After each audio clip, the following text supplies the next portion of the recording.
Good Monday morning. Welcome to Guy Aitchison's Reinventing the Tattoo Community. This is a reinventing drawing group, so if you are interested in joining this Zoom, you can. It's an open drawing group. Anybody can join. It's a free for all every Monday morning at 9 a.m. Eastern Standard.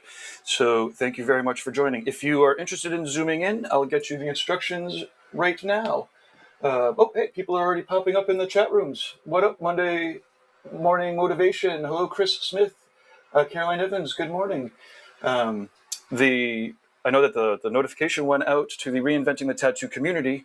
I'm not sure where you're beaming in from, but this is pretty exciting. More and more people are joining every week. You might be catching us on the YouTube channel. We have the Reinventing the Tattoo YouTube channel, the Fireside Tattoo Network YouTube channel for these Monday mornings with Jake Meeks. We're going out on a bunch of Facebooks, but sometimes Facebook gets wonky. But you might be watching us from there, and you might be listening to the podcast replay. But what I want everyone to know is thank you very much for tuning into these live or catching the replays. You can also catch the replays in the community library. Now, I keep talking about this community, and you could find it at either of the app stores, either Google or Apple, pick your poison, or you can go straight to community.reinventingthetattoo.com, where it's only your ISP that rats you out to the NSA. Either way, we're not going to try to get you addicted to your phone so that we can sell out advertising. We want to help facilitate tattooers, apprentices, collectors, and the curious to all come together to inspire each other, to learn more, and ultimately to create better tattoos and art together. Okay, I am skipping all over the place, I think, or maybe not. Maybe this is just rolling off.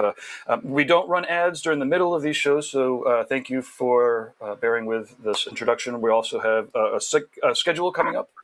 Let me share the screen with you, and we could talk about our upcoming events. Oh, looks like we've got Scotland and India joining us this morning. So go to the community link, and there you will find, I guess I could just give you the little tour here when I finally get there. Where's my screen? Bear with me. It is Monday morning. It's very early in California. We do have some West Coast people joining us every once in a while. Okay, here we go. Check this out. The upcoming events include this is the regular Monday morning events. Let's see, here's our event link. Boom. And we see our schedule. So this is last night's talk is Tent Talk with Robert Shull and Jay Brown. It was pretty awesome. He beams in from Milton Zeiss's old circus tent, tattoo circus tent. So out of control. They do a lot of old school talks. Again, we have our Monday mornings at 9 o'clock with Jake Meeks. He'll be beaming in very soon with us from the Fireside Tattoo Network. Definitely check it out. We have a special event, Disabled and Medical Tattooing, with Matt Gaughan and Mary Jane Hawk at 2 p.m. Eastern. This is going to be awesome. Matt has been getting tattooed and going the full tattoo convention circuit from way back in the day. As you can see, heavily tattooed, kind of in the circus vein of tattooing. It's going to be amazing stories. You could definitely check it out. And Mary Jane has been involved with medical tattooing for a long period of time. These are going to be two great stories about, or lots of stories about history. Very excited. Let's see. Wednesday at 9 o'clock, 10 a.m. We've got Eastern with Tony Urbanek. We've got a Dank Built, the machine builder known as Dank Built Gary. Wednesday at 10 o'clock. It's going to be pretty awesome. Tony's been interviewing all sorts of, so far, coil machine builders. Although I guess that some of them are making rotaries too. It's amazing to be beaming into these conversations with people that are actually building tools. And Tony has a whole course up at Reinventing where he walks people through eight webinars, and you build a Paul Rogers style tattoo machine by hand. It's awesome. Anyways, so if you're into tattoo machines, Wednesday at 10 o'clock, once a month, Tony Urbanek's doing machine talks. All of these replays can be found in the library. I'll show you that. Upcoming professional development, the RIT business course. We have a live webinar coming up at noon on Wednesday. That's this Wednesday. I think I have 2 in a row coming up, 2 Wednesdays in a row, where we cover all sorts of business stuff. And we do a presentation, or I do a presentation, and then we have an open roundtable so people can discuss and whatnot. Tattoo Collecting Podcast every Thursdays at 12 noon. I think number 40, they're doing 40 in a row. It's pretty awesome. They're interviewing collectors from all walks of life. It's pretty amazing to catch the mentality of collectors as they are pretty mature in their collecting careers. I don't know if you have a career collecting, but in their life cycle of collecting tattoos. And so it's great for both tattooers to really understand. I mean, tattooers get the mentality a lot, but just to really hear it straight up from collectors, and also people that are just interested in tattoos and are getting, starting to get tattooed, getting advice straight from collectors is pretty awesome. Now, you want to get advice from a lot of collectors, but there's 40 episodes there. Check it out. They're awesome. Let's see. And then we have Sunday afternoons, Reinventing with Jason Leeser. This is spelled wrong. Is that what's happening? I'm fucked. Jason, he's on the line here. He's got an awesome show every 1 o'clock on Sundays. People have been beaming in. There's a whole mess of episodes and the replays there. And yeah, as you can see, there's just a whole mess of upcoming events. We've got Reinventing the Tattoo Creature double feature with Guy and Tommy Lee. Tuesday, June 15th at 2 o'clock, they'll be doing creepy automatic drawing. And then that night, we don't have it listed here, will be the next Drunk Critique. So Bob Tyrell and Tony Rommel will beam in. We have Jannica from Norway, does a bunch of heavy metal covers and is like a Nordic kind of creepy tattooer. She's awesome. We'll be beaming in. We'll be doing a full-on Drunk Critique that Tuesday afternoon, evening, Eastern. It'll be night, 10 o'clock Germany time, but 5 o'clock Eastern. So California will be day drinking. Let's see, we've got June 16th, the History of Tattoo Conventions with Alex Van Dutch from the World Tattoo Events. WorldTattooEvents.com is the most comprehensive resource for tattoo convention listings. I know 10 years ago when Alex started it, I was like, oh, this is the most comprehensive listing of tattoo conventions. I could just take all that information, it's all public information, and put it onto my Tattoo Now listings. But after 3 days, I was like, there's no way I could keep up. I'm just going to point people to World Tattoo Events. Literally, every tattoo convention in the world that is connected to the internet has a listing at WorldTattooEvents.com. So check it out. And obviously, there's a lot of schedule changes that are happening. So please go visit World Tattoo Events and help Alex's nightmare of rescheduling events around the world be worth it for him, because it's been a crazy time for tattoo conventions. And there's a lot of interviews. Alex is doing, or has a whole bunch of interviews, including one with Mickey from the London Tattoo Convention, which was one of my favorites. Mickey is definitely an inspiration. Okay. We do have Jake Meeks on here. Let me just finish this off. Let me get back to my script. I actually have a script for a reason. Upcoming professional development event. If you go to courses.reinventingthetattoo.com, you can get to, for one, the Reinventing the Tattoo Canon, the main course, Guy Aitchison's master work, I guess. I don't know what you really call it, but it started off like over 20 years ago as a 3-ring binder. Then became the big-ass, thick college textbook in tattooing with accompanying DVD set. Then we moved it online about 8 or 9 years ago. And then now it is on a brand new online course software, which is awesome. So it tracks every lesson as you complete them. And it's awesome. So it's courses.reinventing the tattoo. There's also the business course that I mentioned earlier. BJ Betts has a 3-hour lettering course. It's awesome from one of the old Paradise Tattoo gatherings. Bob has an 11-hour black and gray portrait webinar. And so check out courses.reinventingthetattoo.com. I just realized my fucking fan is on. Give me 2 seconds here. Oh, it's killing me as soon as I noticed it. I wasn't going to forgive myself. So that wasn't like a train wreck. This was like, in the race cars when you, I just hit the side a little bit here. We'll get back right on track. That is much quieter in my ears. I'm sure it is in yours. Okay. We are also going to real-world events. If you are watching us and it's working, let us know any conventions or any events that you are planning on going to. It's a pretty crazy time. A lot of people are getting vaccinated. Things are opening up for better or worse. They are, mostly for better. They are opening up. And so what we have coming up where Reinventing is setting up, we've got October 3 to the 6th, 2001. It's the Paradise BYOB at Jiminy Peak Mountain Resort in Hancock, Massachusetts. It's a very low-key event. Feel free to stay home and beam in because we will be beaming out. Although there are 100 rooms, I believe, in the hotel, they are getting booked up pretty fast. And then, we have the whole space rented out. So we'll be setting up, we won't be like packing in booths. We'll be setting up all these different show sets and then beaming out live. We'll be doing seminars and then webinars, all that stuff. October 3 to the 6th, and if you know Paradise and you want to get there, again, rent your room, make the plans. Otherwise, feel free to beam in. November 12th to the 14th, we'll be heading over to the Brussels Tattoo Convention in Belgium. Kim has been putting the show on for a very long time, and it'll be a little bit more subdued. But on the other hand, Europe is letting vaccinated Americans or visitors from around the world with appropriate vaccines in. So presuming that all works out, we'll be over there with, let's see, Nick Baxter, Ivana and I will be doing some seminars. We'll be doing some group reinventing group meetings and subscriber get-togethers. Probably a drink draw or an art jam where we're beaming in with people. So that'll be fun. That's Brussels, Belgium, the 12th to the 14th. Very excited to catch up with all of our European friends. And Brussels is a beautiful country.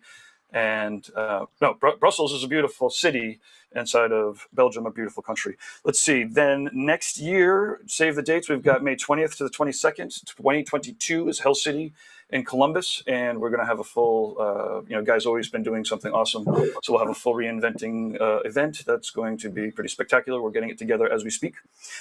July 8th to the 10th is the Rock River Tattoo Art Expo, a real full-on tattoo convention that we're producing, Guy, Rob, and I, in Rockford, Illinois. It's Cliff Breakers, so the tattoo convention hall's got glass windows out looking over the river. It's kind of on a cliff Breakers. Guy has a full theater hall, kind of like a lecture hall, so that we could fit, I don't know, I think it's like 80 people in there, and it's designed with, it's designed as a lecture hall, so there'll be a full reinventing educational course there and all sorts of special events. Again, Rob will have his Milton Zeiss tent, the tent talks with all the historical memorabilia and flash and acetates and old machines and shit. It's awesome. Anyway, so that's July 8th to the 10th. July 29th to the 31st is the Rubber City Invitational that Tony Urbanic is putting on in Pennsylvania. Then October 20th to the 23rd is the Paradise Tattoo Gathering. Whew. Okay, I'm going to thank our sponsors because they make this all happen for free. And they are rawpigments.co. Check them out. They are getting the pigments straight from the source. They are acrylic free, so they don't dry up in the cup. You've got interviews on here on the Reinventing channel. So if you check out any of the replays, they have interviews. There's one from a guy from New Zealand. That's pretty awesome. Actually, Lauren's been doing them pretty regularly. So check out the Raw Pigment interviews. Inkjetstencils.com. They're going nuts with. They have their stencil solution that goes into continuous ink Epson printers. It probably goes into other printers, but they recommend the Epson printer. And you do your tattoo reference right there on your iPad or on your Photoshop, and then you print out the stencil straight from the computer. So they're highly detailed 21st century stencils for 21st century tattoos. It's pretty cool. A lot of shops are using them to have, when they're just spitting out stencils left and right. There's also custom tattooers that are using them. They got oversized printers. You can print out back pieces and sleeves all in one shot. Check out Andre Malcolm's awesome videos. He's been doing, like I said, full back pieces. Inkjetstencils.com. Let's see, tattoonow.com for technology for tattooers. Now that Reinventing's technology is getting tighter and tighter, I can get back to website clients that we already have. But Tattoo Now is also now offering SEO work, websites again for people. It's pretty fun to be able to get back into that. But we will be taking care of our current clients first. We have a whole bunch of people to get to. Anyways, tattoonow.com if you're interested in technology and whatnot. And then lastly, certainly not leastly, the founder of Reinventing the Tattoo, Guy Aitchison. You can head over to guyaitchison.com. He literally makes all this happen, and he sells and creates his own products. So he's got a tattoo machine. He's got DVDs. And, of course, he's got paintings and prints and whatnot, guyaitchison.com. Okay, I'm going to hop in the background now. Please leave your positive reviews in all of those channels because all of the YouTubes and podcasts and all of that are brand new. So leave your positive reviews there, your constructive criticisms, management at reinventingthetattoo.com. And if you're interested in sponsoring the show or bringing Reinventing to your tattoo studio or co-hosting an event, we don't do many of them, but yeah, anything like that, management at reinventingthetattoo.com. And we've got a bunch of people beamed in. Jake is here. I guess we've been looking at everybody already. Okay. Take it away, Jake. All right. Hold on. Let me switch cameras. I haven't looked through to see who all's here yet. Hey, I think I asked you this before. Let me go back to just my regular camera here. I think I asked you this before, but is there, as far as the upcoming events, is it on the site? I just wrote them all down. Are they on the site yet? They are not all on the site yet. No. We I'm definitely just have to make wondering. that happen. You need to figure out your focus Yeah, there. Your I think Wikiblury. it just lost me for a second. Hold Well, on. I take that back. A There we lot of go. them are on the event schedule inside of the Reinventing community, Mhm. but we do need to update it to make sure that like everything is there because I'm sure there's a couple that are missing because things are getting new every day.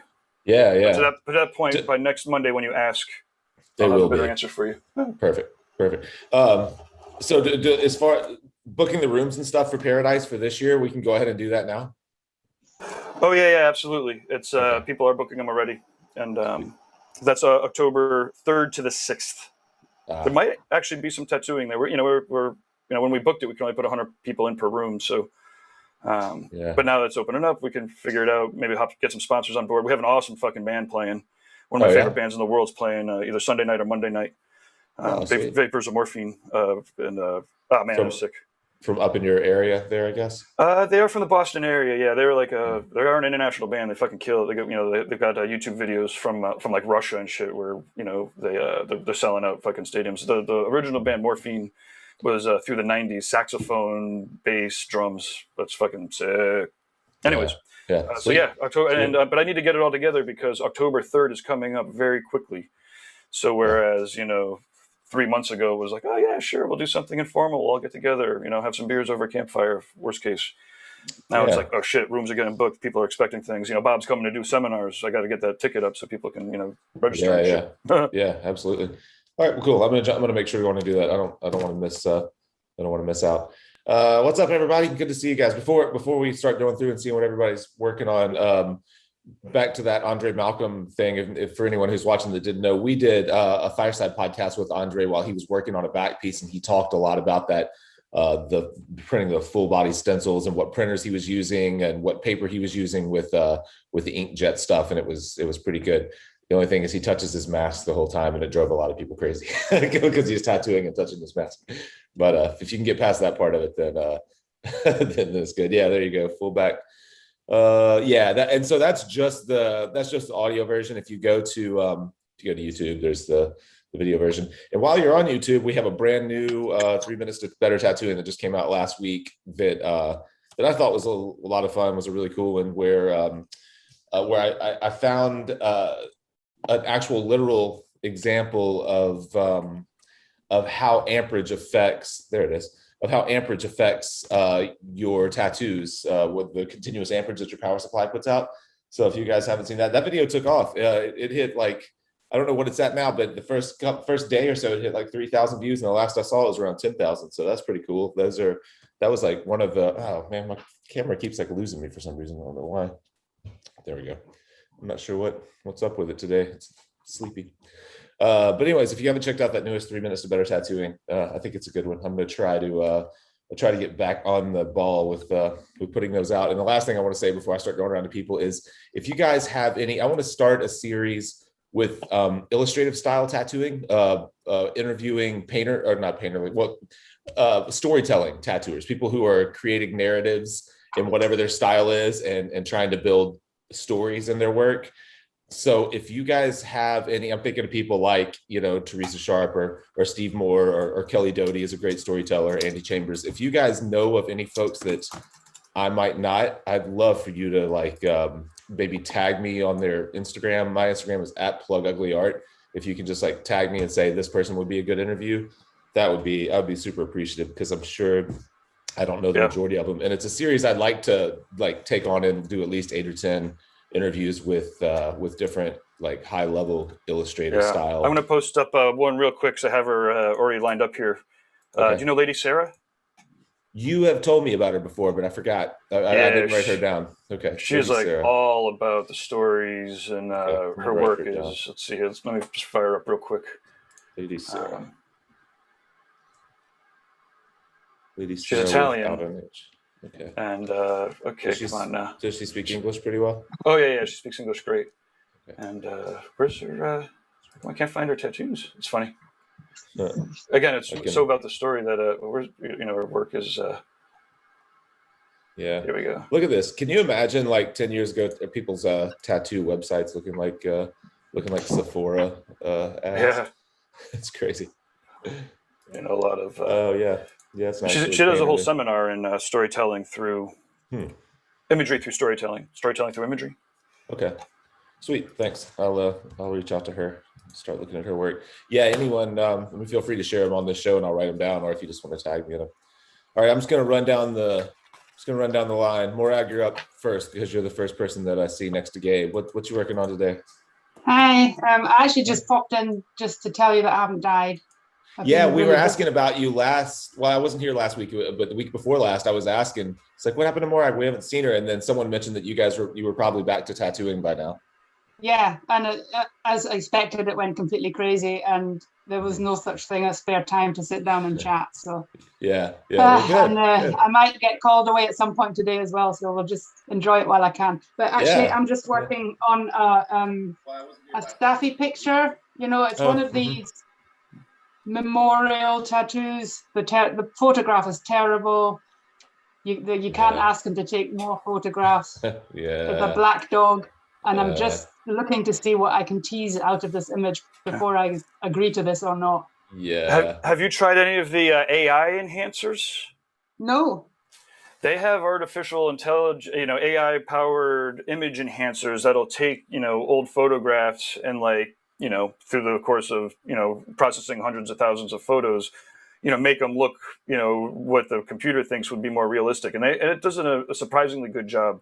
Okay, I'll try that. I At don't the know. I wonder moment, if, I'm just playing around with the brightness and the contrast and so on, just Mhm. old school. Yeah, yeah. That's the way I normally start. I've never tried those. Sometimes what I'll do too, is look for other photos of similar dogs and then maybe like screenshot them and use the color, like the blues or grays from Ah, that, and try to paint it onto yours. There's a yeah. great pet portrait artist. I think she goes by Jen Art, oh, yeah. JenArt. She does pet portraits and she does a lot of black animals, but she like pushes color and contrast in Oh, kind of funky interesting. ways. I'll look it Yeah. up. The Yeah, Jen, like here she is right Jennifer. here. Gabe has her, but maybe try to find a black animal. Yeah, see that lab right there. So you could always like pull something like that in and try to invent. Oh yeah, You know what I mean? yeah. She's she's she's really That's good, man. great. She's a pet portrait guru. That's all she does. Here, Yeah, check that's out. fantastic. So here's I just did a quick search for, AI enhanced photo. Mhm. So this would be like the blurry original, and this is AI. Yeah, Yeah. yeah, So I that's wouldn't be cool. surprised if you do a quick little search for something like this. You could like upload and get Get some Good it's pretty crazy, idea. huh? I have Yeah. no idea about Let's Enhance.io or anything. I just literally did a first search, and but it looked pretty sweet. That looks good. Yeah. Yeah, my other option would be to go the other way and just do a kind of cartoony version.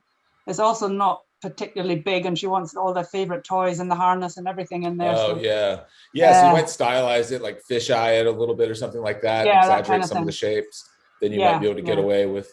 But yeah, that's tricky.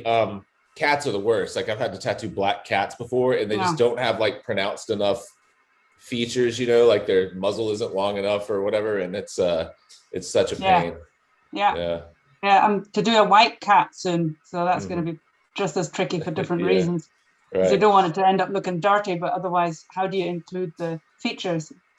Yeah, yeah, yeah. Absolutely. Well, good luck with that. Thank you. What other kind of stuff have you been working on since you've been back to work? Picking up where I left off, continuing bigger pieces, sleeves, and so on. Just managed to finish a couple of sleeves, things that had been on the back burner while the COVID lockdown was in. But now I'm getting to wrap up a few things and starting new projects. People have had some great ideas while they were, sitting at home doing nothing, and so Yeah. we're having a lot of consultations about fun projects. So I'm excited. Yeah, awesome. Good. I'm glad you guys are back to work. I was asking about you just last week or last time we talked, and I forget who mentioned that you were probably back to work, and I thought, oh yeah, that's Yeah, great. If so, well, yeah. good, good. All right, Thanks. I'm gonna scoot down. Brandon, have you been on before? Or is this your first time? Yeah, I was on like a couple weeks Oh ago. yeah, yeah, yeah, So yeah. I I just got my didn't. little arm right now, so I Nice. got the little setup. But yeah, I'm actually I couldn't make it last week, but I'm working on a couple things right now. I'm actually working on a sleeve right now for myself, right?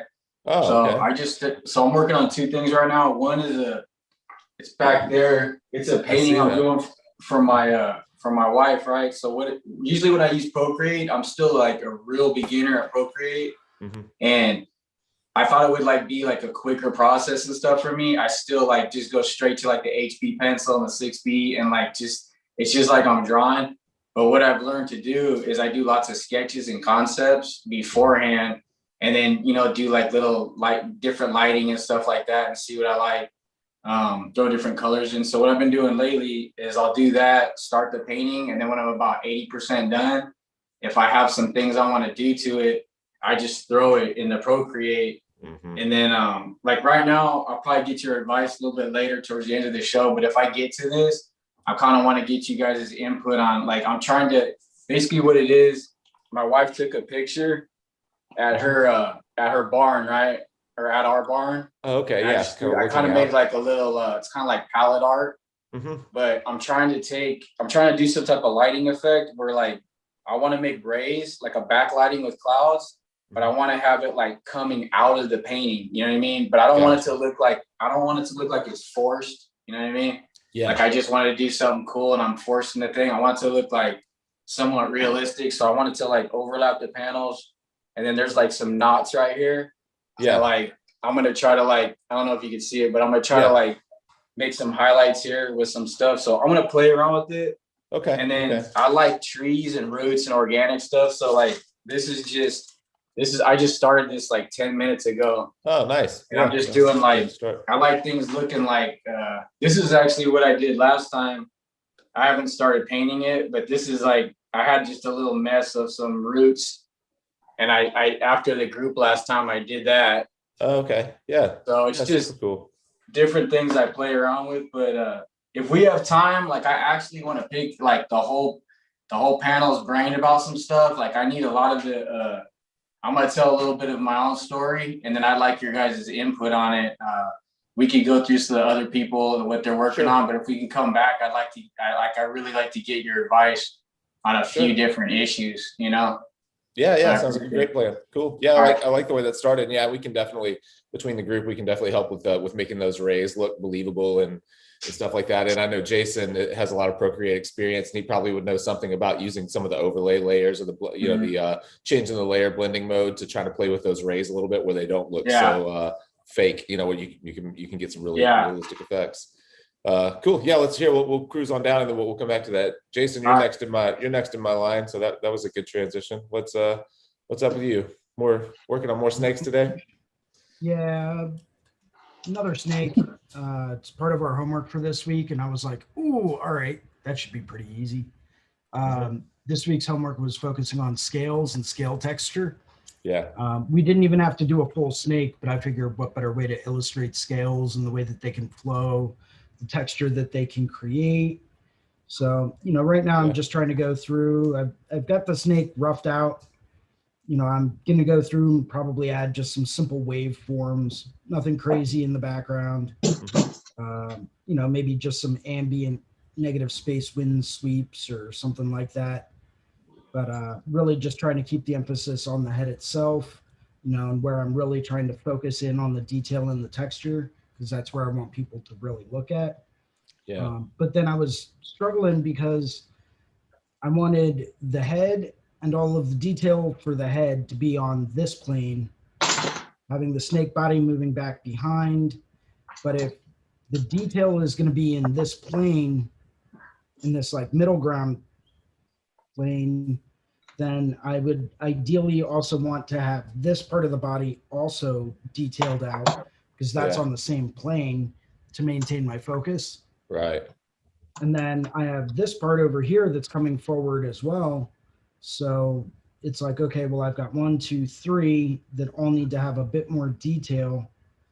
And then this, even though it is kind of moving backwards slightly, it's still a bit more forward than this spot. So it's like, okay, well, now I'm struggling. Do I need to add detail here as well? Or should I just kind of leave that one a bit more obscured to keep the focus here, here, and here?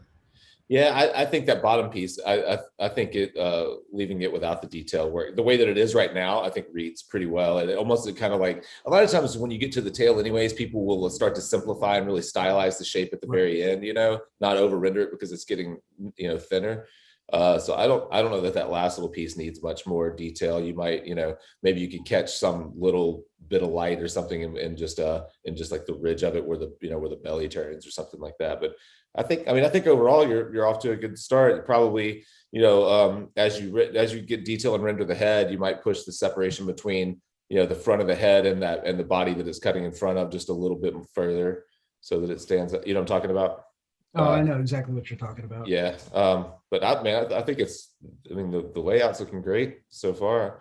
And are you keeping it just black and gray? Or are you going to do any kind of temperature shifts or anything like that? That might be one way to create separation in those spaces. I was playing around with doing it in color. I mean, it's due by, I want to say 8 o'clock tonight. So yeah, I don't know if I'll have too much time to get that in, but you know, how do you normally create another transparent layer? And yeah, that's what I was going to say.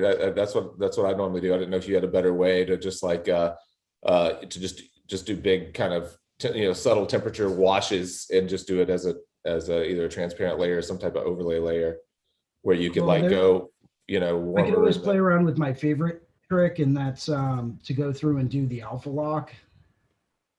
Right? I don't use that. What does it do? Alpha lock's great.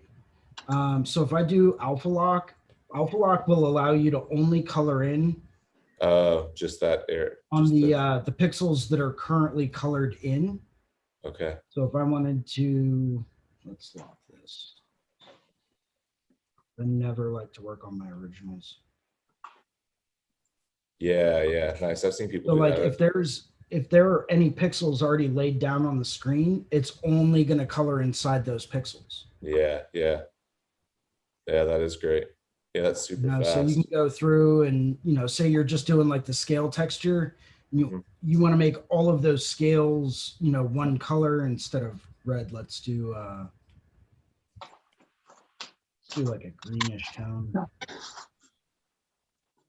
It's basically going to go through and just change the tone of the pixels that are already there. They're already colored, yeah. So can you then, with alpha lock, can you then change the type of layer that it is and make it either like a darkened layer where maybe it or is alpha lock the only just yeah, super cool. Yeah, see, Brandon, that's the kind of, I knew Jason would have an idea. That's the kind of stuff you could play with your rays. Yeah. See how like as he switches through this stuff, and it's kind of like you just play around with it. I never know what anything is going to do. I have a few of them that I kind of know now. Like I know what multiply is typically going to do, and I know what, you know, like darker is typically going to do. But for the most part, I just swipe through them, and I'm like just surprised to see whatever it turns into. Just lost your video, Jake. Say what? Oh, my problem is I get so. Oh, you lost my video. Sorry. All right, go ahead. I can still hear you. Go ahead. All right. Yeah, my problem is I get so caught up in the layers. Like it's like when I'm drawing, sometimes like I'll get even like a pencil drawing, you know, like or painting. When I got paint all over me or lead all over me, that's when I'm like really deep into it. You know what I mean? Yeah. And I do the same thing with I've tend to do that with the Procreate, and I look up and I have like 16 different layers, and I'm lost in the layers. You know what I mean? I just keep hitting layers and layers and layers. Right. And then I just end up just punching them all together and just going with it. But I've had a little bit of trouble just getting like a little bit tweaking on it too much and just opening up too many different things and not being like too organized, you know? Right. Yeah. I know what you mean. Groups. It's just mind blowing the options. Yeah. Groups is the best way to go through and organize things when you're working with a ton of layers. Okay. I've got the perfect example for that. Let's see. So this drawing that I did is probably one of the best examples. Version.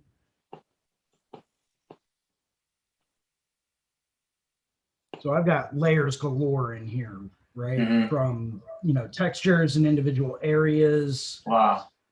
You know, highlight areas, you know, playing around with like subtleties in different spots. So like each area of white highlight is its own separate layer. Oh, wow. You know, I've got other layers that you can barely even see. You know, colors in separate layers. So how are you determining how to group them? Usually by area or by type, right? So having all of your like warm tones in a group, having all of your cooler tones in a group, having all of, you know, your foreground in a group or your background in a group. And you can do subgroups within those groups too. So for example, if I uncheck this group, this is my scorpion group. So that's just this one spot. Within that, I've got other layers where I can go through and I can really tweak them out. So you can get subgroups within those larger groups. So just doing that and organizing them that way, I find generally tends to help quite a bit. Just keeping things organized and then not getting lost. Like, wait, where did I put this one layer? Is that up here or is that way down here? You know, and then here's other groups that I created when I was first trying some things out, you know, but I hid those so that they wouldn't be visible in the final project. You know, so it's, you know, each one of these little succulents is its own group. You know, so I can go through and hide each of those separately from everything else. Awesome. I always like to do that and take the individual elements, work on the elements alone in their own group so that way I know, okay, if I need to go back through and edit this one area, I can do that. And I know that it's going to be in this group and it's, oh, this little claw in the scorpion, that's going to be in this subgroup. Right? So it helps you keep things organized. It also helps prevent you from working on layers that you don't want to work on. Yeah. We've all done that, you know? So it's just a thought, you know, it's how I personally like to organize things, and it really helps keep the workflow a little bit more streamlined. So thank you. And you, that's awesome. That's great info. And you can apply effects just to the group as a whole, right? Or can you, or is it just for organizing? Like, could you affect every layer within a group by making a change to the group, or do you only do it in the individual layer? So effects don't really. They do, but they don't. You can transform entire groups, right? Okay. All at once, right? Without really having to get into like each specific individual layer. That's super helpful. I always go through and outline a thing within a layer and then change the size or transform it. So if it's in a group, you can do it without having to draw around it and highlight it. Exactly. Yeah, select it. You know, so you can transform each individual groups, but as far as like adding layer effects and selections, like any of the adjustments that you can make, that's not really going to apply to a group. Yeah. I always prefer to do that on an individual layer basis anyway, but like there are some that you can use. I think you can use liquify. Nope. All right. So you can't use liquify. It's really only good for transforming them. Gotcha. But but I mean, as far as like hiding and you know, turning layers on and off, that can be really helpful. You can't really change the layer style of a whole group. I wish you could, but that would be helpful if you could. Yeah, maybe that's something they'll do in a future version. That would be super cool if you could do that. Brandon, that's another, you mentioned Liquify, Jason. That's another tool that I neglected to use for so long. And then that dude, Brad Wooten, that did some stuff for Reinventing and also was on Fireside, was showing me how he uses Liquify, where he's got this crazy brush set on Tattoo Smart where it's all of these kind of geometric patterns that can interlock. They work within each other. And I was asking how he would use those to like lay them over a skull and create a pattern for that entire skull, whether he would like mesh them and like drag it with a mesh. And he was like, I normally use Liquify for that. And it's amazing how much better that Liquify tool is in Procreate than it is in Photoshop. Same thing with the smudge tool. The smudge tool in Procreate is so much better than it is in Photoshop. And it's just bizarre that Photoshop's such a robust program. And like with my new Mac, those tools work better in Photoshop. With my old MacBook, I would smudge and then I would see the spinning wheel of death for like 30 seconds while it was trying to smudge if it's a high resolution thing, you know. But with Procreate, I guess the file size is small enough that you can just like move stuff around, texture it, smudge it, liquefy it, and it's all so fast and responsive, you know. We might want to keep moving through introductions. Let's do it. Okay, let's do it. Who's next? Oh, Ricardo jumped in front of Akshay, I think. Akshay was here first. Who do we go with? Flip a coin. Ricardo, you're up.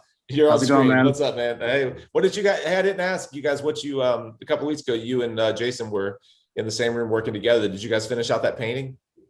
No, we were working on a sketch, and no, we didn't get a chance to finish it. I think what we'll do is kind of wait until he comes back. We're playing around with this idea of messing around with like different styles, integrating different styles on the Hanya mask. You know what I mean? So that was pretty fun. So I think we're just kind of going for it, going freestyle with it, man. But yeah. Once Jason comes back around, we'll get another chance at it. Yeah. But, What do you have going this week or today?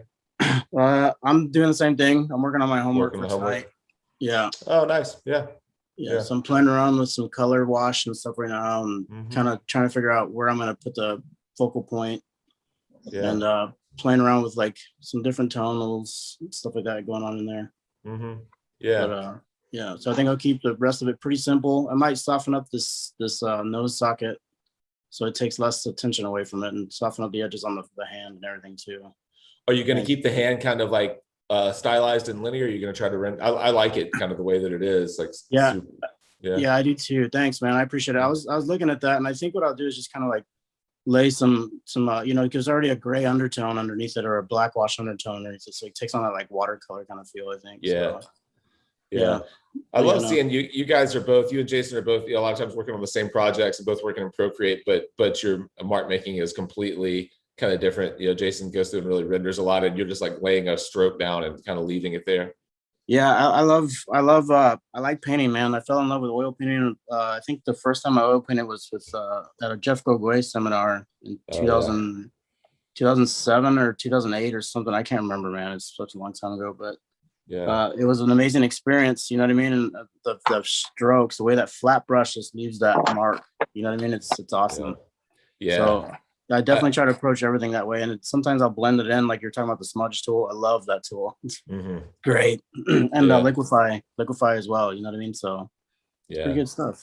Yeah, absolutely. Well, that's looking great. I just along those lines of like just laying a mark down and kind of leaving it. I just watched the best hour-long kind of little demo interview thing with Gregory Manchess. I don't know if you guys know him. Great like painterly illustrator. He's done a ton of book covers and things like that. But he did a painting. If you go to YouTube and search Above the Timberline, Greg Manchess, he goes through and like lays this painting out over about an hour. It's done in maybe it was 2 hour-long sessions or something like that. But I sat and watched it kind of as I was drawing, and just watching his process was. It just makes you want to paint, and it makes you want to just like lay paint down and stack it up, you know. Let's see, Above the Timberline. You got, okay, see the next one. Yeah, that's it. Yeah, this is it. This thing it's so good. It's go through, everybody should go through and just watch him paint. Look at that. That dude just like, the only thing you don't see in this is how he laid the drawing out. The drawing was already pretty well laid out, almost like he had projected it or something. He talks about how he got the reference. He photographed himself. But see, whenever he starts right here, the pencil drawing is already kind of laid out, and I wish he had covered how he gets it transferred to paper. But that's the finished painting right there. Oh man, that's amazing. Yeah, dude, it's crazy. Morag, you were talking about painting white cats, man. You should watch this dude paint. You should watch this dude paint polar bears. It is next level. It's so crazy. That's amazing. Yeah. Gregory Manchess. Yeah, really. I definitely dig that approach. You know what I mean? Just like that sloppy approach, and you start rendering it, and you keep like refining it as you go along with the idea of what the end goal might be. You know what I mean? But there's a lot of like magic in these moments where it kind of collects itself. Yeah, absolutely. Yeah. Stuff so nice, just so painterly and chunky. He used to teach at the Illustrator's Master's class. I bet he did. Yeah, that wouldn't surprise me at all. Are they doing that again, or no? I believe they're all going online. It's Smarter School, maybe. Right. Yeah. Yeah, I've seen a few people talking about being there.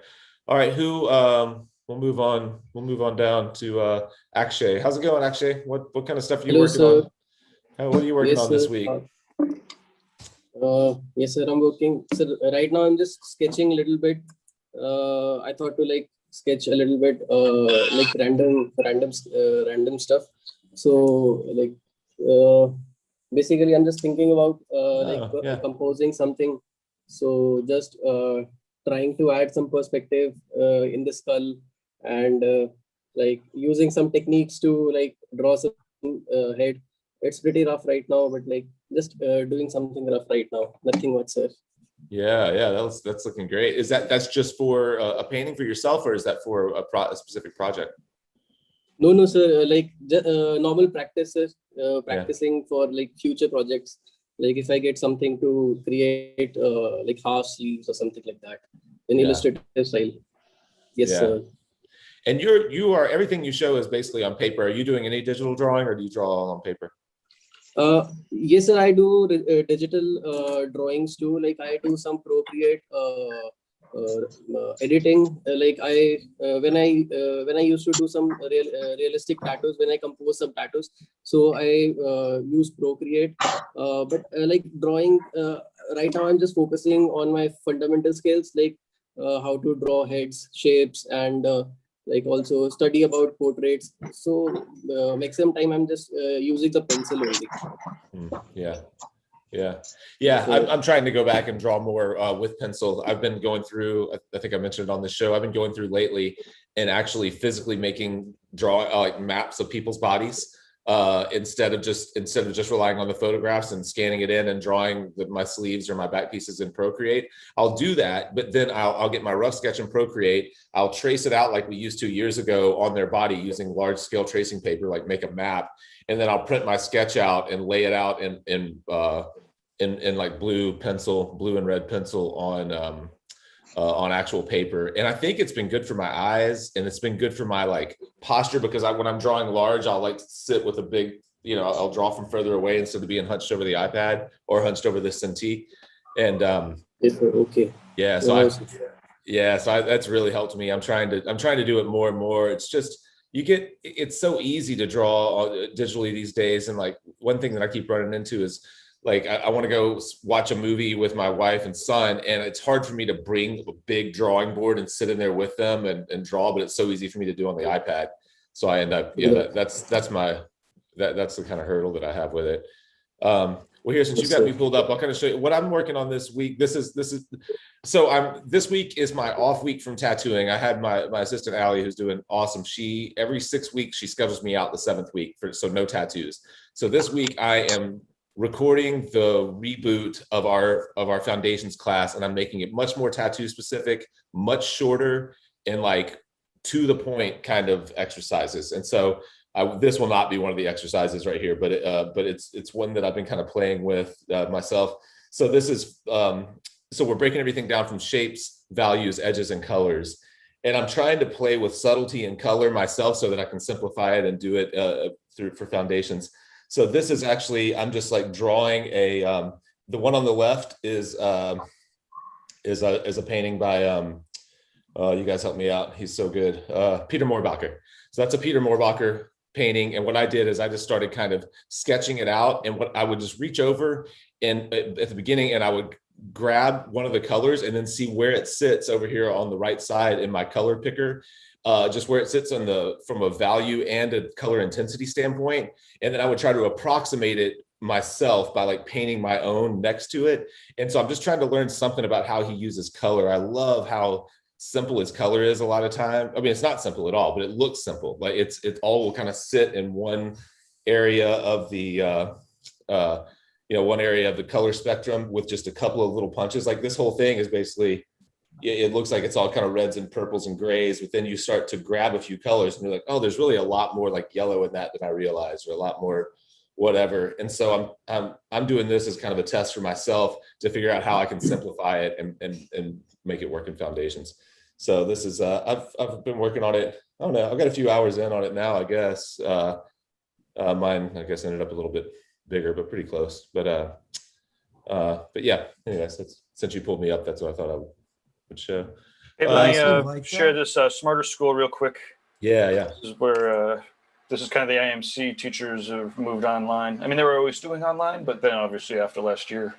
Yeah. But you'll see this is Cynthia Shepard. Bam, emotional narrative. It's fun. We had some Yeah. of these artists on for a drunk critique once, and it's I amazing to remember you doing that. to where you're going with things like the storytelling, the priority. Mm-hmm. There was a lot of like, what's the most important part? What's your second most important part? Okay, well, why do you have things competing with each other? Yeah. Here's There's big great man man chest right there. Yeah. Scott Yeah. Fisher. Scott Bam. Fisher. Yeah, so good. He has a great YouTube channel. Scott Fisher. Dan Dos Santos. He's a great critiquer. He was on the drunk critique. He did Yeah. and he was going after everybody's shit in Photoshop or whatever. I don't know, whatever digital manipulation he was using. Yeah. He's awesome. So all like if you go through this class, these classes, obviously, you can't paint like these people, but you get closer. Everyone that I've talked to, and most of the people at your Off the Map at East Hampton had done this at some point, and of course they could all draw so well. And I remember she was an apprentice at the time that I was up there with you guys. Katie, what was her last name? Katie Small. Drew so well, and she couldn't stop talking about everything she had learned at this IMC. Super cool. All that stuff. Yeah. Yeah. Nope. I mean, it's crazy. I mean, obviously there still are some people that are getting apprenticeships, right out of high school and whatnot, but like more and more, you're going to have to really start already kind of knowing art. Yeah. What I'm hoping to do, and obviously I can't draw like those people, but I always but I think I'm pretty good at simplifying problems. And so with our new relaunch of Foundations, like I said, I'm trying to recognize the mistakes that I made the first time around. And the first Foundations course was fine, but it was more drawing focused, and I didn't do a great job relating it to tattooing early enough on in the course. So it took like multiple modules to kind of start getting into tattooing. What I'm hoping to do is make it easier for people who are just starting to like make some decisions on what is going to work and what is not going to work in the designs by limiting their options. That's what I'm trying to say. So I want to try to limit the options early on. So it's like, okay, if you haven't been tattooing that long, let's start with deciding which shape is the most important and where it's going on the body. And then from that, you're only going to be able to make 3 or 4 decisions. And then from that, you're only going to be able to make 2 decisions, and trying to like really dumb it. I hate to say dumb it down, but that's what I'm trying to do. Really try to dumb it down where like the fewer options you have, the better chance you have of getting it right, and then when you get something right, you're more likely to do it again, and experiment. So, but yeah, I'm hoping to get all that stuff shot this week. Not hoping to, I am getting all that stuff shot this week. So, awesome. Yeah, I'm excited. All right, do we want to roll back through to Brandon? Brandon, you said Melissa just hopped on real quick, or not real quick. She just hopped on. She's got something pretty cool she's working on. Look at that. What's up, Melissa? I haven't seen Melissa in a long time, it seems like. Hey guys. How are you? Hey, Melissa. I'm doing good. Good. I've had a very severe lack of sleep lately. For any So mornings particular can be a little tough. any particular reason, or just busy at work, or what? A little bit of everything. Gotcha. So you're working on a cover up here? Yeah, so this is the first session that we did coming up again. And I really just kind of want to solidify where I'm putting my darks, and I'm working with gray opaque, of course. So I'm kind of just going through and revisiting it to make sure that's what I want to do. Yeah, it looks like a perfect layout to cover that up. I mean, it looks like you've already like solved the majority of the problems. Luckily, it's not super. The old tattoo is not super dark. You're gonna be able to go blacker with it. Oh yeah, definitely. Yeah.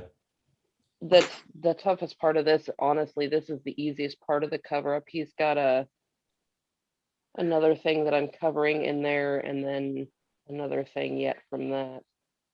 I've got an inner bicep cover, and then later, like further down, there's a star cover, and I have to incorporate this Polynesian thing. Gotcha. Yeah. That inner bicep will be probably trickier than that outer deltoid was. Well, we're going more of like Viking type Celtic theme. So I've got this I've got it planned for that inner bicep, Viking helmet, dude, beard, that kind of thing. Yeah. When are you working on it this week? Next week. Good deal. Well, what other? try. Yeah, that's gonna work great. What have you guys been pretty busy out west? Everything's back to normal. You're tattooing full time and all that. I've been trying to keep my books closed for a bit. I've only opened like once or twice this year. Okay. And I am booked through March right now. Through March of next year? Yeah. Oh yeah. Ooh, that's overwhelming. Oh no, that's Yeah. too long. That's too long. Yeah. Don't Like, close it off. anybody who's messaging me now, I'm like, yeah, I ain't got nothing open. Yeah. You'll start missing out on tattoo conventions next year when they Yeah. start up, and That's right. I'm like trying to already kind of like block out those dates. Yeah. where's I'm gonna seed out a really cool event that I'm producing in April, I believe. It's a 4-day stay at a bed and breakfast in scenic New Hampshire. Oh, you were telling me about this. With That sounds awesome. Nick Baxter and Sean Barber doing painting and or tattooing, lessons, classes. It's like an immersive, a 4-day immersive, maybe a 3.5-day immersive with the two of them, and That's maybe some April? other special guests. Yeah, it's in April. I have the dates, but it's only got 5 students, so it's going to definitely be one of these smaller, exclusive. Yeah. The tuition includes the bed and breakfast. So I believe includes, I don't know if it includes all of the meals, but it's a pretty cool, chill. I canceled a trip to Vegas. I was like, I've only got so many hours in the day, and a 4-day trip to Vegas, on a client bill sounds like fun, but 4 days at a bed and breakfast in New England definitely sounds way chiller. So Yeah, absolutely. That's got to We'll be. sign up. Yeah, that's definitely got to be Right. streamed since there's such a limited capacity. Because I'd love to hear how, I don't know how well Baxter and Sean Barber know each other, or if they would, or what their relationship would be like. But I'd love to hear them kind of like back and forth talking about their processes and stuff, because they're so absolutely. different as painters. They're so different, and they're so awesome, both of them, like as people, Yes. as real people. Yeah. They've both been at some Paradise shows before, some of the events that we've run, where the two of them have been, definitely at the same event. So I'm sure they've crossed paths. But Nick isn't necessarily like running down anybody's door to say hi. And right. Sean's already kind of he's dug into the culture already. So, but I don't know. It'll be fun to spend 4 days kind of together to focus on it. And Sean, like whenever I ask, when I've been asking Nick, I'm like, hey, who do you want to teach with? Sean came up a couple times. So then when this all of a sudden, I'm like, wait, this is maybe the perfect event. Mm-hmm. And so there'll be more information on that later. It's not it's not going to be the cheap one. Like I said, there's only 5 people, and it is 4 days. But on the other hand, it's reasonable for what it is. Yeah. And but we'll start plugging that pretty soon when it's official. Yeah. But that's what I'm saying. So booking out that far, you got to be careful. All of a sudden, an event comes up in 6 months, and too busy tattooing. Yeah, that's why I've kind of just. I mean, I get messages pretty much all week long, even with everything like my business page. Everywhere you go online, it says books are closed, Mm-hmm. and it's it might be time to push that rate to a point where you start to turn people away. Yeah, I'm actually in the middle of. I haven't been at Monday nights recently because I've been taking Matt Clemmer's Tattoo Business Mastery, and I don't know that. That's one thing that I'm really focusing on, is just trying to figure out where I need to bump things to not be so far inundated with work. Yeah, the thing that helped me the first. most. Sorry. I was just gonna say the thing that helped me the most was disconnecting myself from that booking kind of process and the reaching out. So I brought in. You can bring in a part-time assistant for not much money at all. Just to like funnel all of those folks and set a few boundaries for yourself so that you're not trying to answer people on every possible platform. And you can also like kind of point that assistant in a way where it's like, okay, this is the kind of stuff I would rather focus on first, stylistically, size wise, budget wise, whatever. And they can create a little landing page, even as what we did, that says this is the flat day rate. This is the kind of stuff I'm trying to do. If you feel like that you fit this you know, if you feel like we'd be a good fit, feel free to fill out this form below. And then you take so much of that. Like that was a very inexpensive move to make, and it changed my world completely. Yeah, there's definitely a couple like computery things that you can do to take all of that interest that people are sending you and make sure that you filter it through just to the, you know, I mean, when the demand outweighs the supply, you know, it's under your control to craft it, right? So, you know, again, for me, I see a lot of successful artists, they book out 3 months, you know, and then they have, you know, mechanisms and you know, in place so that, you know, they never are not tattooing because the demand doesn't go away. You know, but the people that are never going to get tattooed by them, you know, end up, you know, in incapable hands at the reference of, you know, said too busy tattooer. But then all of the clients that, you know, have an appropriate budget or have an appropriate idea, you know, are the ones that make it through. Yeah. But, you know, booking out more than a year, you know, again, ultimately, you know, you're not necessarily doing anybody any extra favors. You know, there's, I guess I'm not sure. No one's been able to let me know exactly what the upside is to booking a year out of clients, as opposed to the loss of the opportunities that might present themselves. It's definitely, I understand wanting to say yes to people who, you know, want to give you money to draw. And I mean, obviously it's really difficult to say no. But I'm with you. I've seen it cause more problems than the benefits that it creates. Because a lot of times people's lives change by the time, you know, next March rolls around, and you don't even know that appointment isn't even really all that.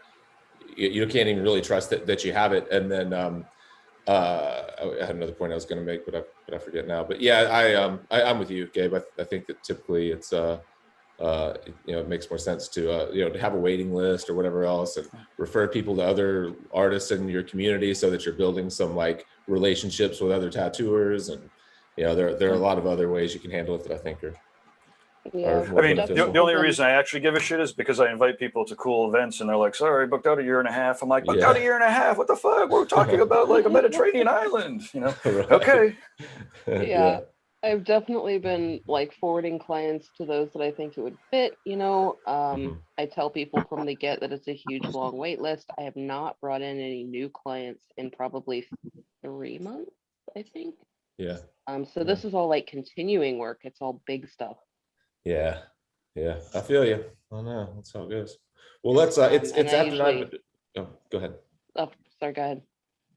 No, you can go ahead. I was going to say it's after 9. I was going to get back to Brandon and see if he had any if he had made any progress. But go ahead and we can finish out with. Yeah, it's really tough. Like I've been booking out 2-3 appointments per, like, say this piece, and then it's just been shifting people around and stuff. I think I've only taken on like 15 new clients this year. I've only opened my books once or twice. Yeah. And a lot of times you can, you know, the good thing about having, you know, existing clients is a lot of times they want to keep going. And so I find that I'm in that boat a lot where it's like, I would rather keep working with people that I already have a relationship with and start their other sleeve or transition over their shoulders or whatever, than to take a risk with somebody new. And I know that a lot of times you leave, you know, you miss out on probably some good relationships that way, but I don't know, it seems safer to me. I might propose that was 15 too many.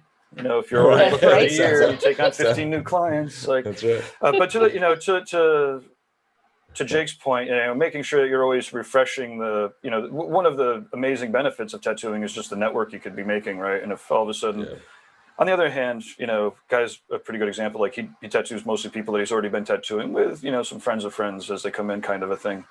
But for the most part, you know, he's just tattooing tattooers that he's been tattooing. But he still gets to expand his network. I guess the point is, you know, you want to make sure you're always expanding your network too, and you know, but who knows? It's crazy. It's crazy. There's no perfect solution. If there was, everyone would be, you know, riding that perfect solution. Absolutely. Right. Yeah. All right. So before we wrap, Brandon, were you able to make any progress, get any raise laid in there, or anything like that, or any other things you wanted to ask? We can't hear you, or I can't. Are you hearing me? Yep. Okay, so I did just a couple real quick. Just coming out like right there. Yeah. I threw a couple of these clouds just to throw a little something else, you know? Yeah. Yeah. One thing I might, if you were trying to get more of a realistic effect, I might Yeah. grab, and Jason might be able to help with how to do this, but I might try to select, you know, either the say the fencing in the foreground or one of those blues, and try to play around with the saturation. I think one thing you run into, and one of the problems you're having a little bit here, is that everything is pretty saturated, so it makes nothing look as like that yellow might look like it's glowing, you know, way more if the highlights in the brown were a little more muted out or grayed out, or maybe some of those blues, you know what I mean? So if you were kind of pushing the saturation in some areas, the color intensity in some areas, and then dialing it back in some other areas. So how, Jason or Ricardo, one of you guys that knows Procreate well, how would you play around with that? Would you just select it and play with the, can you select it and play with the saturation? Duplicate whatever layer you're going to be playing around with. Right, yeah. That would be step one. Never work on your actual working layer if you want to try something out. Never. It's just asking for problems, and then, you know, something happens, life interrupts you, and you close out of the app, then you can't go back. You know, but if you duplicate your layer, you always have that original layer to go back to. Yeah. I would start out by doing that, and then there's a couple of very easy ways to go through and change that. We had an exercise a few weeks ago on light rays as well, so I just have that kind of pulled up right now. If I wanted to go through and say tone down my light rays, you can use a layer effect, or what I usually like to do if I really want to take it from having a nice, like, saturated, like, bright yellow light ray, or maybe there's just an area that I just want to tone down and desaturate a little bit. What I actually prefer to do is to come over to adjustments, the adjustments menu, and I don't know how well you guys can actually see this. I'll come over to the adjustments menu, hue, saturation, and brightness. And when you Hey, click Jason, on that, can you back up a second? I just highlighted you. Cool. So if I wanted to go through and say maybe tone something down or desaturate it a tiny bit, what I would do is come over here to the adjustments menu, which actually looks like the magic wand in Photoshop, but it's not. Let me see if I can zoom in a little bit more on that. Yeah. Focus. There we Yeah. go. And then I would click on hue, saturation, and brightness, and you'll have an option for the whole layer or just the pencil.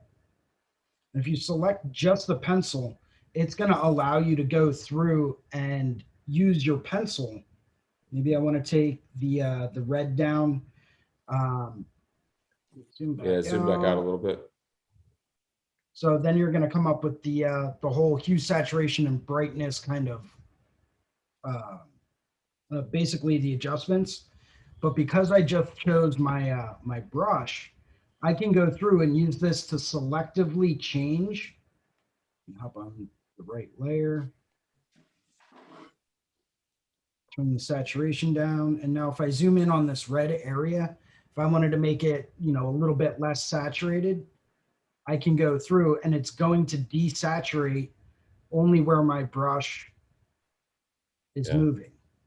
Okay. Right? Yeah, great way. So it's going to give you a lot more control over that. And you can select different brushes and, you know, say you wanted something with less of a texture, more of like an airbrush. You know, I can go with a medium airbrush. And it's going to allow you to control the saturation using your brush. So you can go through and selectively change different colors in different areas just by doing that. Or maybe you want to change the tone of it, or maybe you make it more saturated, right? If I really want to saturate this, I think I changed the tone actually. Yeah, I think you did. Closer. You can change the color, you can change the saturation. Yeah, and the key is that you're doing it on a duplicate layer so that you can like cycle back and forth between your existing piece. Like this duplicate layer, you could turn it on and off and say, is that working or is it not? Like if you wanted to desaturate your wood grain in the foreground and you did this you just duplicated that wood layer and did this on that new layer, you could turn it on and off and be like, do I like it less saturated or do I like it, you know, strong, you know, bright and strong like it is? Can we take a peek at some of those foreground clouds too, real quick? On who's On Brandon's Brandon? painting. Oh, yeah. Did you good use advice, reference? Jason. Did you use reference for those foreground clouds? Yeah, like this is the painting right here. So that's the painting. Mm-hmm. So basically, I used a reference, and then I just took a picture of that. Sorry, right just for now. for those foreground clouds that you put in, the one that's underneath it looks like a, for me, I love birds. No, so I I- see like a mallard flying into the sunset, which I love. Yeah. No, Oh I yeah, just the really sharp ones in the immediate I foreground. just drew them in right now when you guys were talking, just to Yeah, see cool. what it looked like. Yeah, cool. Yeah. I dig them, but I think that if you found some reference for some of the clouds that look like that, they would probably be more horizontal. It looks like I don't know, like it looks like they're. They don't look necessarily like they. Again, I'm not an artist, right? So the only thing that pops out to me is that it looks a tad unnatural. It looks like they're like awkwardly Dive-bombing. going towards the sky, where they should be like more horizontal along the plane of the atmosphere or something. I don't know. But if you were like, hey, I took this straight from reference of pictures, I might be like, oh, okay, I acquiesce. But I might just take a peek at that and have a little bit more bleed These through, right? ones- Maybe. Yeah. These ones over here were, so I kind of just continued it. But Yep. yeah, that's good advice too. Thank you. Yeah. Also, remember your rules of perspective, right?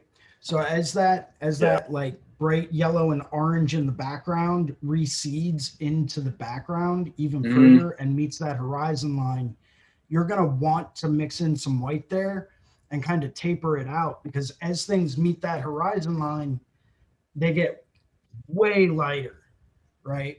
Mm-hmm. Yeah. So that's also something that, I would recommend doing, is kind of washing it out, or maybe mixing in some white or a layer of white. Yeah. Everything as it moves back with atmospheric perspective will tend to get lighter and kind of more gray, blue, purple. It'll so to Jason's point, as that yellow moves down, you might like soften where it meets the dark horizon, and that'll make the foreground pop forward kind of even more. Okay. Yeah. Thank you. Yeah, it's just kind of a push and pull, but yeah, definitely duplicating those layers. The way you're doing it, I think, is awesome, because you photograph the painting, you're not wasting paint, and you can solve some of these problems, and then you got a whole new reference piece, on the iPad to use to go back to the painting. Is this group gonna wrap up right now? Yeah, I've got to We've been run. out for a little bit. Yeah, just a minute, dude. But if you want, I mean, we're doing it every Monday. Keep pushing it and bring it back next Monday, and we'll see where it is. We could always keep I have some other questions too, but I'll drop by next Monday and maybe get into some of those. Okay. Yeah, that Cool. sounds good. Thank you guys. Yeah, absolutely. Yep. Yeah, I'm gonna jump off here too. I'm a few minutes behind, but thanks everybody. Thank you. Happy drawing this week. Take it easy, man. Later, Jake. Have fun. Yeah, thanks. Exercising. Yeah, you know What's that? it. Right. Oh, I do it all the time, man. It does help with longevity. I've been listening to the Lex Friedman podcast, and he had a health longevity geek on, and light amounts, or just the right amount of exercise, not too much, where you're fucking up your joints and stuff, but obviously getting the blood moving around your brain Good for you, man. helps you live longer. It's good for you. When we were visiting Guy, Jason liked it whenever I woke up super early in the morning. To go work Yeah, out. a fair amount of Notice you early were awake, risers. dude. What, I didn't even you notice did. I was still passed out of sleep. Yeah, I'd come back and he'd still be sleeping for like 3 hours after I woke up already. It's pretty funny. Yeah, if my wife doesn't have her coffee in the morning, I'm like, I'm awake for 2 hours. I get back, I'm like, we're alive, alert, enthusiastic, let's live. And she's like, Exactly. give me that fucking coffee. Get the fuck out of my face. I love you, but get the fuck out of my face. Too early for you. Go away. But, Yeah, in my Jason- defense, though, I did just get done getting tattooed for 2 days in a row. That's true. it's not a bad defense if you have to defend your sleeping in. So You I want to mean, heal. You need to heal. Yeah, That's sleep true, is man. critical to healing. I was trying to heal myself, Ricardo. That's All right, my all excuse, right. and I'm sticking to it. Sleep is good for that. You're right. Excuse me, Jason, sir. I Yeah, have what's one up? question. Sir, actually, I wanted to ask you about one tattoo I'm going to do. Like, there's one person who wanted to do a cover up, and it's like a black spot here. someone messed up his arm and he wanted to get that covered. So I have some idea. I figured out some idea to cover that up. I wanted to show you and ask you if that's a good idea or not. Yeah, sure thing. Throw it up. Let's take a look.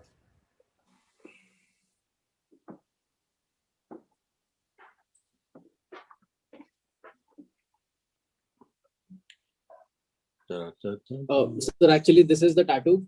Oh, wow. Okay. Yes, sir. And I was thinking to like do something like this. Let me show you.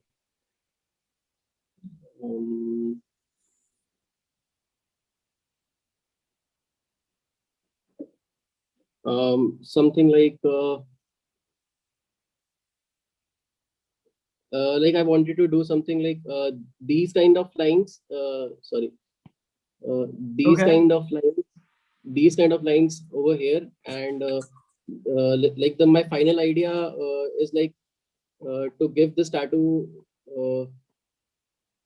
this kind of a look, and then add some clean patterns over here, like on the center and on the sides. So I was thinking to completely black this side out and then add some clean geometrical elements, or like add some realistic elements in the center. So is this a good idea, like to cover this area like full black? Because it's pretty much, what do you think about this, sir?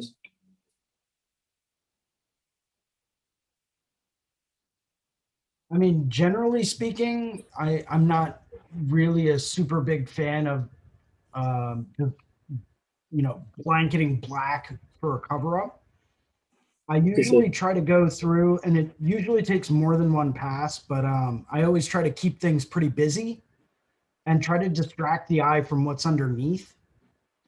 Okay, sir. So Okay. maybe that involves layering color a couple of different times to really make sure it's nice and covered. I'll generally tend to mix in a lot of more opaque colors. Okay, A sir. lot of like, I'll mix Georgia peach in with just about everything, just to make sure that it's like nice and opaque.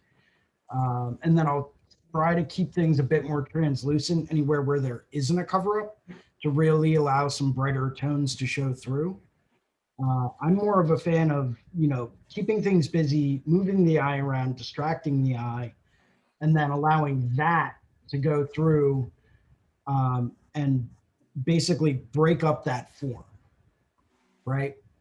And it's one of the things that I noticed that, Guy was doing as he was tattooing my leg.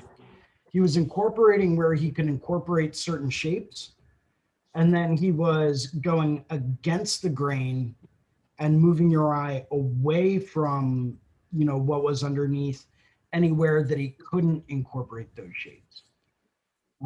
Work with it if you can, as far as like the generalized shape of those exterior lines, and then try to break up everything else if at all possible.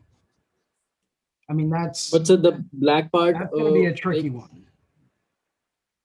so but the black part is too much. So like I can't put an element over it. Like I should put some grays over that black, or do something different. I mean, you could use some grays over top of it. It would take more than one pass if you wanted to go Yes, with sir. like an opaque gray. It would definitely take more than one pass, but that could definitely work.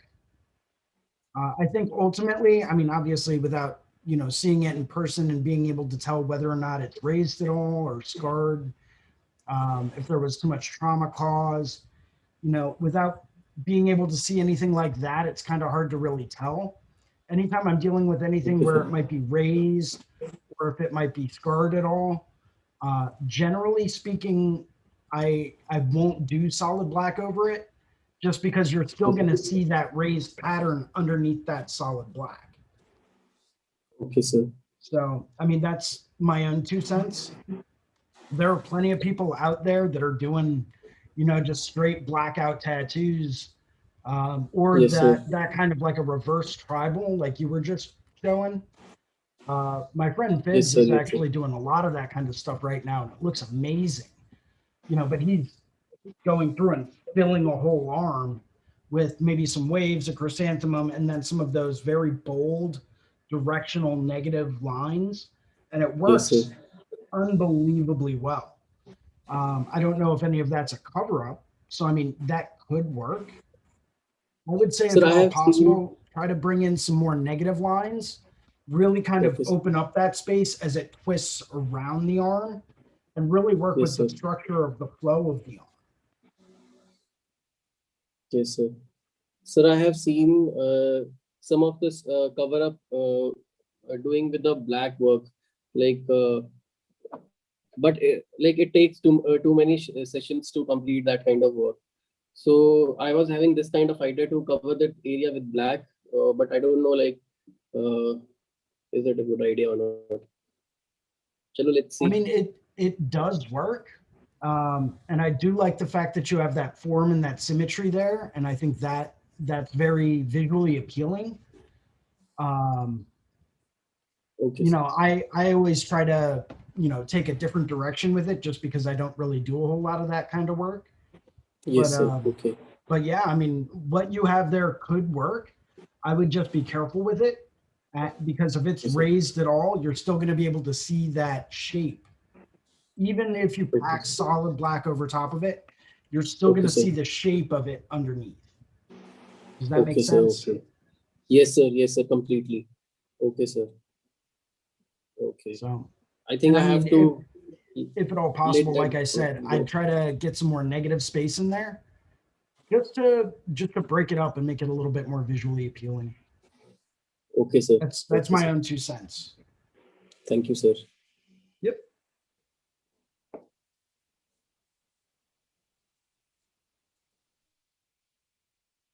Wow, everyone else is muted except for me. Oh, that was fun though. What do you got coming up for conventions? You're doing like Gettysburg, that's coming up. Yeah, the Battlefield Tattoo Expo. Ricardo's going to be there, so I'm going to have to put up with him all weekend. Oh man, We're gonna actually wake going to you be. up. We talked to our one client that we're doing that collaborative back piece on. He's Oh, going to be perfect. stopping down on Saturday, so we're going to set up and do some live streaming of that on Saturday. Yeah. Probably, Awesome. I'm going to take a look and see who else is working at it. Might walk around, do a little bit of interviewing on Sunday. I've got a Sweet. few people lined up for Friday, so that should be fun. And Awesome. I know my one friend Pat wants to come in and get a full day done, so that weekend's pretty booked. But I am trying to set aside some time for walk-ups. Awesome. Yeah, That is kind of the point of conventions, right? Is to meet new people, tattoo new people. Yep. Yeah, I'll be tattooing that guy with Jason, and for the rest of the time, I plan on being just open, just lay some drawings out there, and talk to people. Really take the opportunity to walk around and talk to some of the other artists. What's that? Oh, I already have a few appointments booked for you. You just don't know Oh it yet. shit! Right. Well, there you What go. was You're busy. I heard a good strategy from through the course of one of these interviews or discussions. And I guess it's probably a little bit different. Maybe Jason, you were involved or remember this, but and I was somewhere around like the 250-ish range for tattoo designs, right? You get an hour and a half tattoo for 250, and you get a bunch of those types of designs. You can all of a sudden pick up 3 of them or 4 of them in a day. And get some. That was one of the sweet price points that somebody was talking about when they're doing the pre-draw and flash designs. Obviously, everybody's got to gauge it, but yeah, and you never know because 250 might be a little high if you're working in certain smaller rural areas. So maybe you want to cut down the size of them. In other places, people might be looking for bigger work or might have a little bit more money to spend. So, maybe going as high as 400 or 500 isn't too bad. But yeah, 250 is usually the sweet spot. Yeah, it's usually a good starting spot or a good foundation. And a lot of times you can just ask them, all right, man, how much do you have? What do you want to work with? Exactly. What you got? Yeah, exactly. Like What's your budget? I'm here, you're here. Let's do this, man. Let's figure it out and what we can do for that amount. And usually people get pretty happy about that. Absolutely, man. Working with someone's budget is always key. You know, I and mean, I'll ask them flat out, like, what's your budget? What are you looking Oh, to yeah, spend absolutely. on this? it's a reality of the scenario. You know what I mean? Like it's going to inhibit or encourage people to do it. And that's one of the things that I've always said, like with Gabe, when we talked about it was in consultations, you definitely let them know the reality of the financial part of it, you know, the amount of hours that it'll take and stuff like that. So that's another way to do it. Just talk to them right up front. What you got? What do you want to do? Yep. We'll get you the best tattoo in the context of your schedule, budget, and pain tolerance and creativity. Exactly. and you trust. know, yeah, and you know, like the cool part about that, man, is a lot of times they're asking about a drawing that you have. You really want to do it anyway, and sometimes you just feel like doing some real fun stuff on a cool person you just met, so you're just willing to do it, you know. So that's my take on it anyway. Sometimes I'll just go for it. So yeah, give me what you got, and I'll do it for you anyway, because it'll be fun. Yeah, one little piece of advice for people out there that have not worked conventions ever.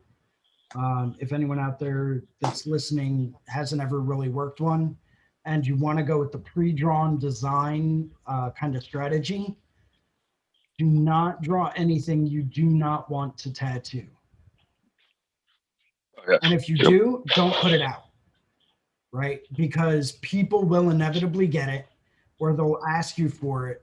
And if it's something you really don't want to do and you would really rather do all of these other things, then, you know, just try to leave all of those other things that you really want to do, put those out. Someone will get something done, you know, but if You you know, start I've trying to cater to the masses, it's gonna backfire. Yeah, I've got a pretty cool checklist, a tattoo convention checklist that I'm working on for Needle Jig and Mark's run of videos, and it basically has like a before the convention checklist, the day before the convention checklist, the during the convention tips. It includes a little budget. So it's like, how much money you're spending on, the 5 major expenses and, what kind of revenue you're bringing in. It's a pretty sweet little tool. I guess now that I talked about it in public, I got to fucking get it out quick. But Yeah, I was going to say, I'd love to see that, even in draft form, man. I think that would be awesome. Likewise. Yeah, it's especially with all this Brussels stuff coming up too. Well, exactly. Now that conventions are happening again, it's time to, we want to get ahead of it a little bit and make sure that, well, again, I actually had the thing in progress just before COVID. So the good news is for me, I'm like, oh, I already got like 60% of this work done. Awesome. But now it is also like, oh shit, people are going to conventions again more and more. So certainly I got to get this, but it is the next one I'm working on and it's cool. I'm pretty excited for it to get out and about and people to use it.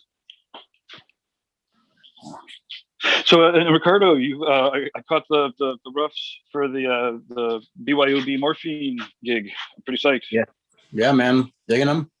Yeah. Or I texted you back. I don't know how long, but as soon as we have that, then I could start the act. I guess it's just the next step towards actually promoting October, the show, because it's getting realer and realer the closer it gets. It's like, oh shit, I don't have dreams of being naked or anything in public, but I have dreams of like all of a sudden, people showing up for a convention and being like, oh shit, I didn't even make the checklist yet. Yeah. And as October 3rd's barreling towards us, I'm like, oh shit, I better start this thing. But I can't believe it. It's already, what month is this? June? July? It's June now, yeah. So okay. I know it's like almost halfway there, like as far as the year goes. But yeah, man, I'm glad you dig them. I'll check out your text and stuff like that. And if there's any, cool. If there's any font or anything like that you guys are using, or like a letterhead kind of style thing or whatever it is, like official. No, we don't have anything. Okay. Nothing official. There's no like Paradise logo. The events also do kind of. I mean, the Paradise Tattoo Gathering is one that we bring out once every other year, 1.5 times every other year, whatever. It's not quite every year, but it's not quite every other year. But there's so many other types of there's a Paradise Artist Retreat, a Worldwide Tattoo Conference, and Emerald Isle Tattoo Session. There's all sorts of events. So there hasn't really ever been a standard logo for the Paradise events because they're all somewhat uniquely branded. which causes some confusion because people don't necessarily know that they're related. But whatever, they don't necessarily have to, I guess. I don't know. Anyways, the answer to that is sorry. No, we don't have any particular branding or logo. Okay, cool.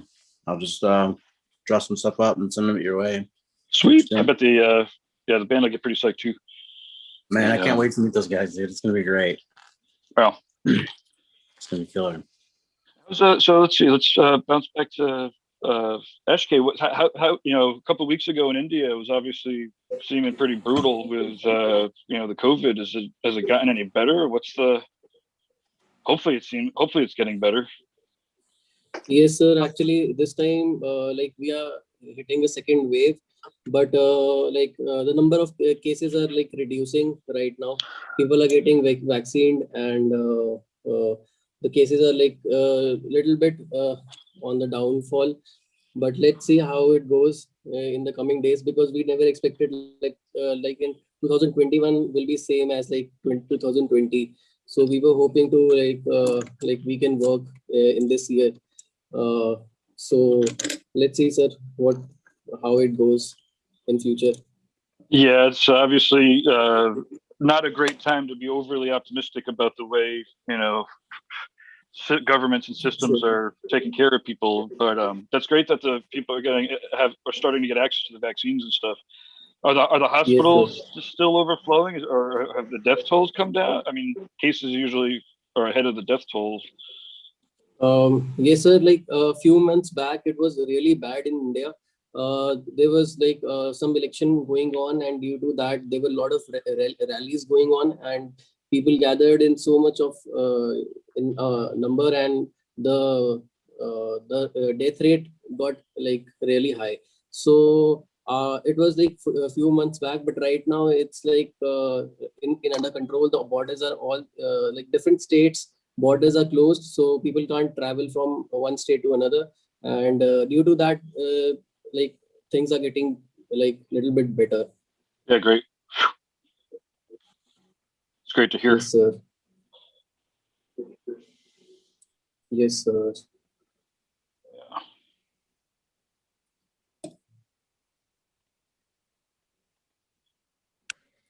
Well, guys, I just realized it's almost 10, so I got to get going to the shop. I have an appointment coming up pretty soon. Yeah, I'm probably going to get out of here in just a few minutes. Sounds good. I'll get back in front of my computer to do a closeout in a couple minutes. Yeah, so everybody want to kind of go around, let the people know where they could find you, and then when everyone's done, I'll close out the show. Yeah. My name's Ricardo Sturdivant. I'm in Normal, Illinois. Name of the shop is Candor Tattoo. You can find me on Instagram at Candor Tattoo. Looking forward to meeting more people. If you guys are watching, you want to join in, man, just click on in, ask some questions, get some pointers, get some advice, whatever it is you're looking for. Come and grow with us. Jason and I have been hanging out a lot lately, man. It's been awesome. I've learned so much from this dude. Everybody else in the room, hello. Brandon, nice to meet you, man. Akshay, always a pleasure, my good friend. Yes, sir. And if you guys get a chance, just check it out. Say what's up. Peace. Yes, sir.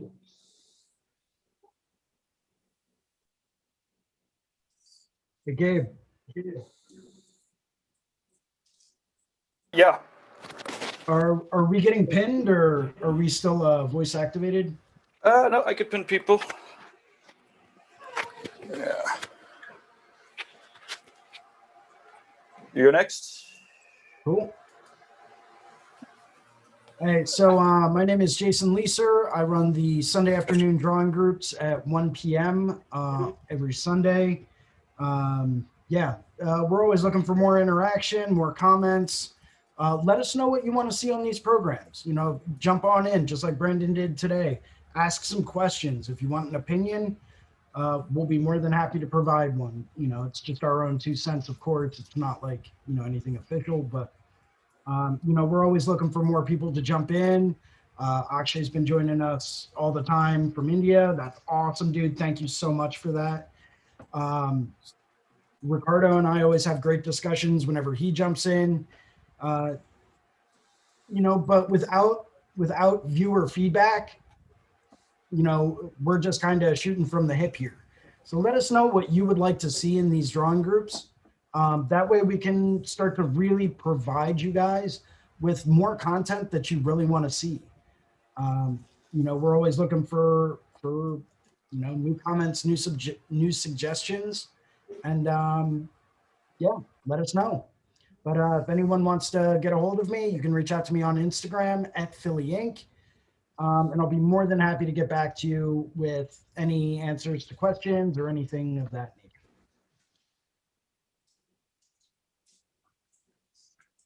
Cool. Who's next? We're doing this anarchy style.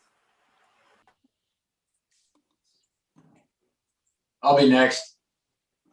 I'm just here to learn, I'm just here to learn, be inspired by you guys.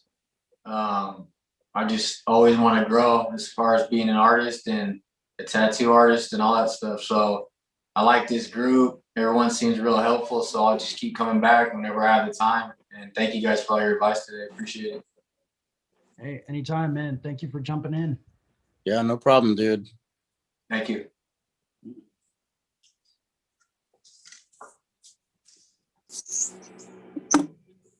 So this is my turn. Yep. So my name is Akshay Kashyap, and I have been tattooing from last 4 to 5 years, and I'm from India, from Himachal Pradesh. And like the best way to reach me out is through my Instagram. My Instagram handle is akshay.tattoos, and this is like really crazy platform. Like I have been attending these sessions from last month, and the knowledge and the way everyone is open to each other, like how they share their experiences and their knowledge. It's so crazy. If someone wants to learn and someone wants to join this sessions, it's so easy. Just beam in, just zoom in, and you can learn a lot. So thank you so much, Jason sir, Ricardo sir, Gabe sir, and thank you so much, sir. See you in the next sessions. Yeah, man. Awesome. Thank you very much for beaming in. And then Melissa, you're up in California. This is very early Monday morning for you. Yeah, it's a little early. I'm up in Oregon, Staten. You can find me on Instagram at MAC_MISSA. I'm not booking anybody right now, so don't even try it. Aside from that, I'm super friendly. Hi. If you got any questions, please feel free. Just reach out. Awesome. Okay, well, thanks again, everybody. I am going to share the Fireside Network website here and then a couple of our sponsors because they are actually making this possible. And it's also interesting. People don't actually tune out. So this is the Fireside Tattoo Network. Jake Meeks is the host for the first hour. Then he goes to exercise, but we all stay on. And you could check out, stay up to date with his happenings. He has an awesome podcast and an awesome YouTube channel.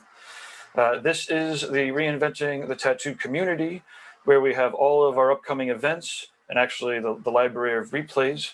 But you'll see here, we have all of these live shows that you don't want to miss, and some of them that you can join in and participate. Guy is very adamant that we have as many participatory events as we can. The library here and the video library has all of the replays for all of these events. There's a ton of Reinventing drawing groups, the collecting podcasts, art jams, history of tattoo conventions, drunk critique. We have another one of these coming up pretty soon. Live in the Castro, virtual gatherings. It is unbelievable how much stuff is here. And all of the free community is available because of our sponsors. We have inkjet stencils, and you can check it out. There's definitely a magic to doing stencils by hand, but on the other hand, if you are doing your reference digitally, you could obviously see here, you've got higher resolution stencils. It basically has more information. It'll save your hand, save you a little bit of time, save you a little bit of dough. And check it out, inkjetstencils.com. We've got raw pigments, rawpigments.co. And you can get actually samples for this. I can't believe I didn't mention the samples before, but if you've gotten this far and you go to reinventingthetattoo.com/sample pack, SAMPLEPACK, a sample pack, then you can get some raw pigment samples as well as some Cheyenne cartridge samples and whatever else we get to throw into these goodie packs. Anyways, the raw pigments are acrylic free and vegan. They're not vegan free, they are acrylic free, which means they don't dry out in the cup. And check it out, rawpigments.co. We've also got Dermalize, D-Lize Pro in the United States. It's a healing wrap designed to breathe. So if you're still using cling wrap, you might give Dermalize a shot. They've got a lot of videos. Alex DePasse is one of the main principals behind it, and they have a lot of people that are using their Dermalize or D-Lize Pro in the United States. Websites and other technical computer stuff for tattooers. TattooNow.com. I'm actually putting this into the sponsor rotation so that I'm catching up with regular clients. We do have over 100 websites, but we now are able to offer SEO hours and more development because I'm getting caught up with all the technical stuff. TattooNow.com. It's been websites for like 20, 25 years. And if anybody's trying to convince you that websites don't work, it's out of control. The search engines deliver for years. And of course, GuyAitchison.com. And we've got, Guy's the guy that makes this all happen. And he's got a whole catalog here of items that he has himself, including the Biomech Encyclopedia, which is fucking out of control. It is so awesome. It's $150. And both of these tomes are just chock full of amazing bio goodness. And Guy really does create all of his items, and at points he said people ship it out, but right now he's shipping everything out himself. So go to GuyAitchison.com, click that bio book, get the signed copy if you don't have it already. And I want to thank everybody for another awesome show. Yeah, man. Awesome. So now is the time where everyone gets to make the funny face so that when I click the last frame, everything's